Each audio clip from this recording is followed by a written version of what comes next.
Corrigeons le premier exercice du TD1, diagramme des cas d'utilisation. Alors, pour ce qui est de cet exercice, donc le cahier de charge, c'est une étude qui concerne la conception d'un distributeur automatique de boissons. Alors, la machine, il délivre à l'utilisateur la boisson qu'il a sélectionnée si ce dernier introduit une somme d'argent qui est suffisante. Donc là, on identifie le premier acteur, à savoir la machine. On sélectionne le premier acteur. Puis, d'abord, on commence par identifier l'ensemble des acteurs. Ensuite, la machine rend éventuellement la monnaie suivant le stock de pièces dont elle dispose. Donc, on a le deuxième acteur, c'est la machine. Lorsque le stock de boissons n'est pas suffisant, la machine qui est très moderne, on informe l'entreprise en charge de maintenance.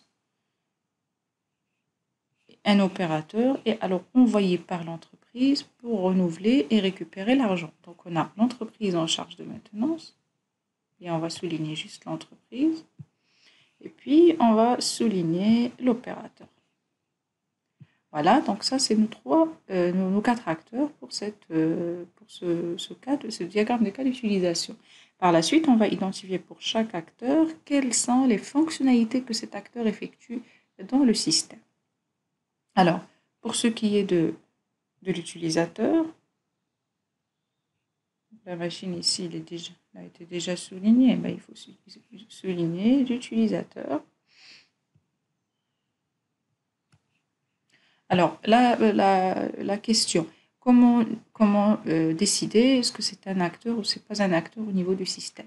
Donc, on décide si c'est un acteur ou c'est pas un acteur au niveau du système, si l'acteur, il effectue une action dans le système, pour le système.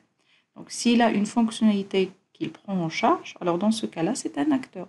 S'il n'a pas de fonctionnalité à prendre en charge, il est juste cité, dans ce cas-là, il n'est pas acteur au niveau du diagramme des cas d'utilisation.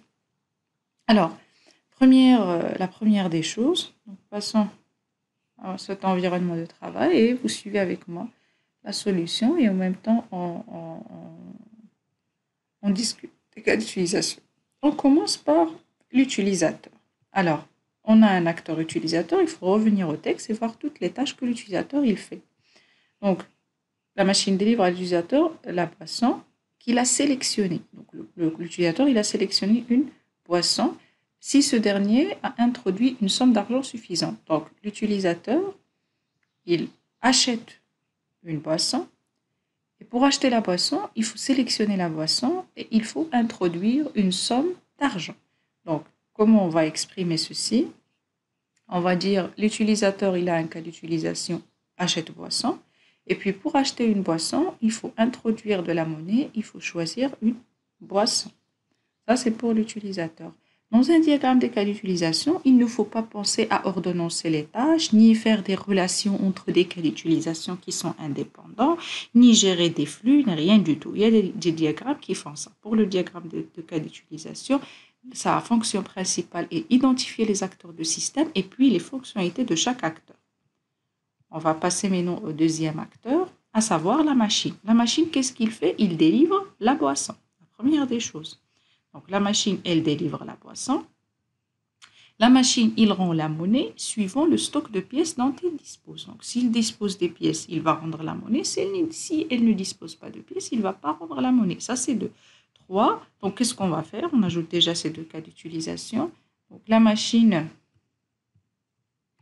il livre boisson. Et puis, la machine, il rend la monnaie. Okay? Donc, la machine, il rend la monnaie. Et donc, pour rendre la monnaie, il faut vérifier. Elle vérifie. Stock de monnaie. Donc, toujours pour les noms, il faut choisir exactement les noms qui ont été choisis, qui ont été écrits au niveau du texte. Alors, la machine rend la monnaie suivant le stock de pièces dont elle dispose. Vérifie stock pièces. Vérifie stock pièces.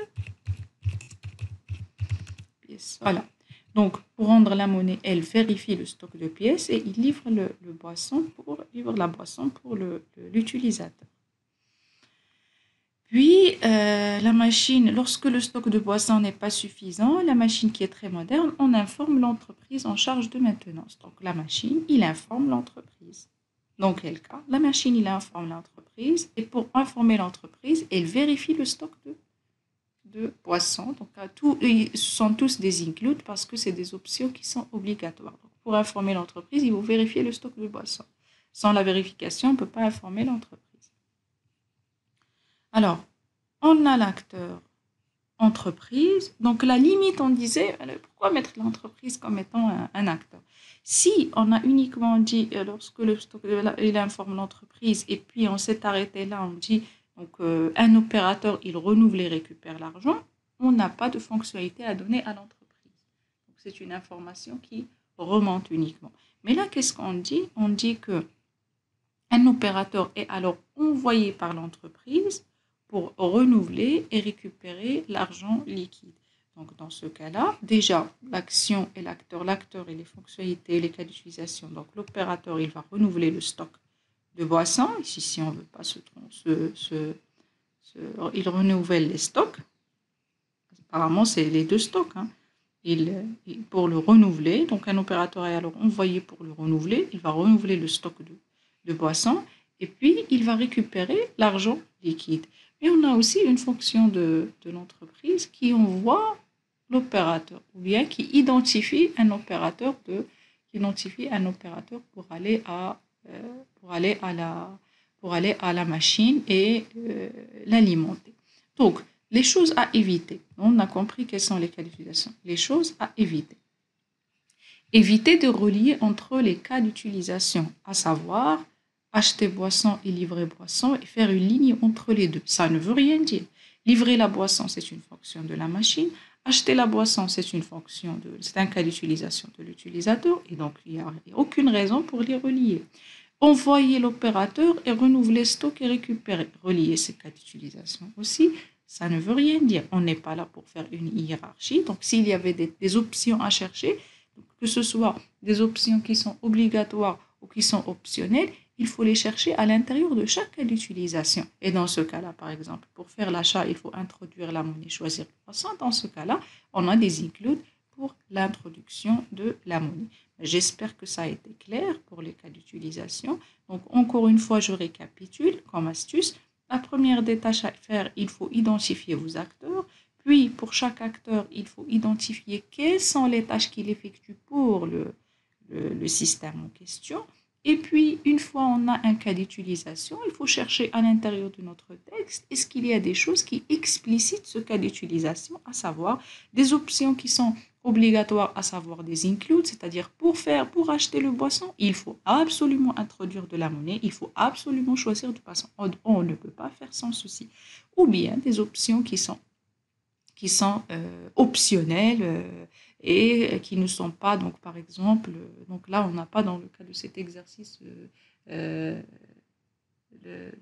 cas d'utilisation extend. Donc les extend, c'est par exemple choisir boisson ou bien introduire monnaie si on avait une fidélité ou bien une carte de fidélité, donc introduire monnaie au niveau de l'introduction de monnaie ou bien au niveau de l'achat de boisson, on a saisir le code de votre carte de fidélité.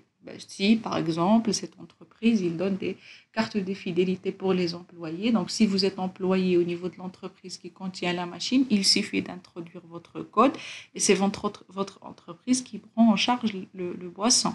Et sinon, si vous êtes un invité ou un visiteur, alors là, vous devez payer avec votre propre monnaie. Dans ce cas-là, on va avoir une option au niveau de l'achat de boisson qui est la saisie du code de fidélité, la saisie d'immatriculation, par exemple. Voilà, donc c'est tout ce que j'ai à dire par rapport à cet exercice.